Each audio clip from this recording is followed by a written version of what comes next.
Hi there, this video shows you how to use a concrete footing tool.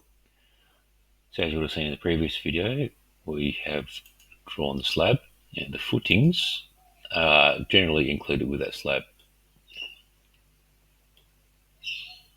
And you can see that in our 3D view. So we need footings in other locations, generally strip footings around the garage or any extra feature piers. So we'll go back to our plan view. And you can see we need footings around the perimeter of the garage and not through the openings. So we run the footings tool, and generally you want to draw down the middle where the footings are required. So we have a midpoint there and a midpoint there. And I hold down shift just to make sure it's aligned, and we can stop that footing there by double clicking.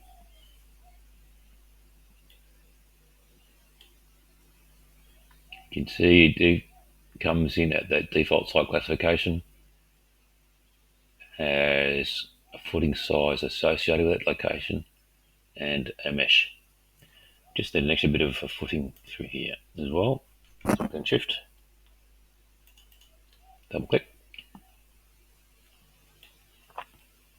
Now we also need footings around the feature pier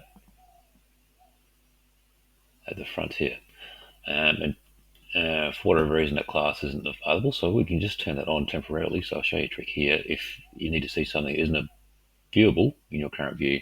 So if you go to your class list, you'll be able to find the DWG layout that isn't viewable. So it's most likely brick in this case. So if I turn that on, there we go. So you can see we actually need footings here, here, and here.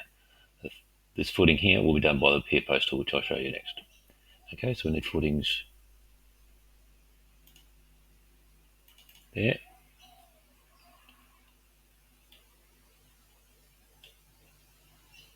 Also need a footing here.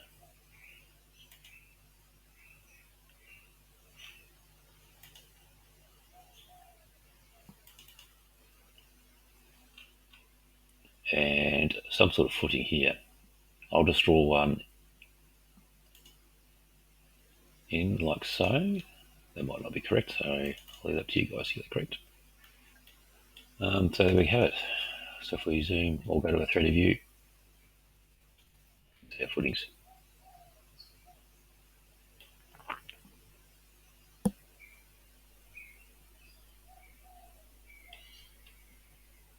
Okay, so go back to our plan view.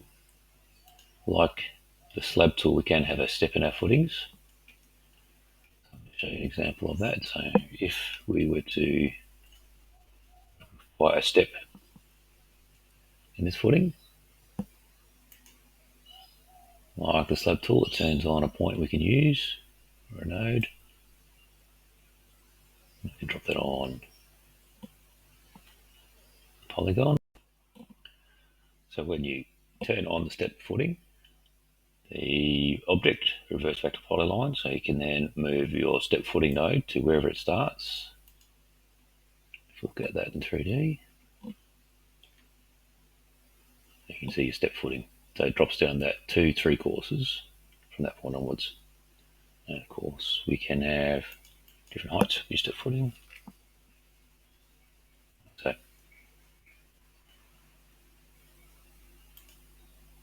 we'll turn that off. While I'm here, we'll turn off step footing for our slab as well. There we go. We'll go back to our plan view.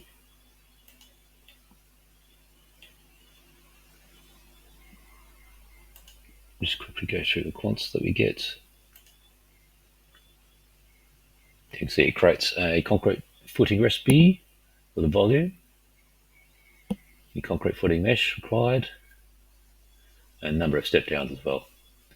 Quite often we pay a labour rate for step downs. And that is it for concrete footings. See you next video.